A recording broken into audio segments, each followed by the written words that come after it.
বন্ধুরা, পালং হচ্ছে চিকেন করার জন্য আমি চলে আসলাম।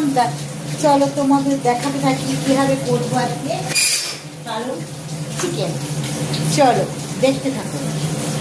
আমি এখানে সলিড মাংস হচ্ছে 700 মতন, দেখো সলিড মাংস নিচ্ছি। এটা সলিডে করলে বেশি ভালো হয়।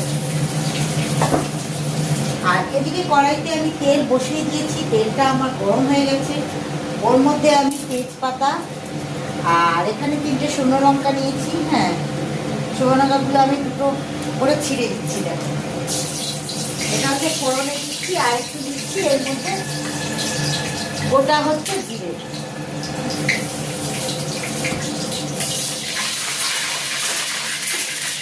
আর এখানে আমি দুটো পেঁয়াজ হচ্ছে কুচিয়ে নিয়েছি। হ্যাঁ, এটা আমি ভাজা করছি।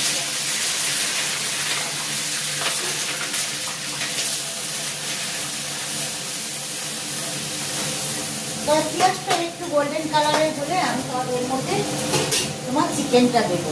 আর এখানে কি বলতো, পালং শাকটাকে আমি একটু জলে ভাপিয়ে নিয়েছিলাম, কেন সবুজের একটা কালার আনার জন্যে। না ভাপিয়ে নিলে কালারটা আসবে না, তার জন্য আমি পালং শাকটাকে ভাপিয়ে নিয়েছিলাম। আর এর মধ্যে পালং শাক, ধনে পাতা আর কাঁচা লঙ্কার আমি পেস্টটা বানিয়ে নিয়েছি, ভাপিয়ে নিয়ে পেস্ট করে নিয়েছি।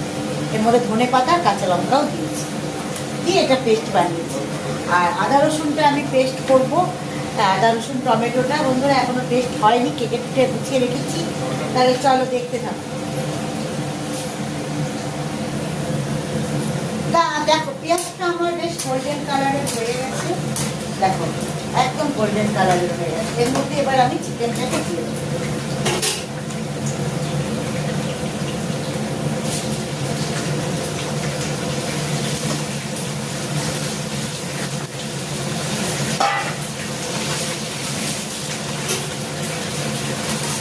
আমি এটাকে বেশ ভালো করে নাড়বো, নাড়তে থাকবো।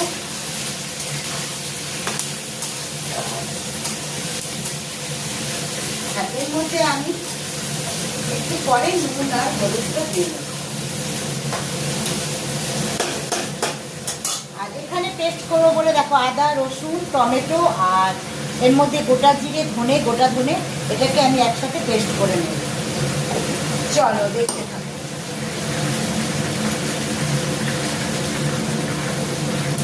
দেখো, আমি পেস্টটা করে নিয়ে চলে এসেছি। আর এদিকে চিকেনটাও বেশ খুব সুন্দর ভাজা হয়ে গেছে। এবার আমি পেস্টটা দিয়ে দেবো।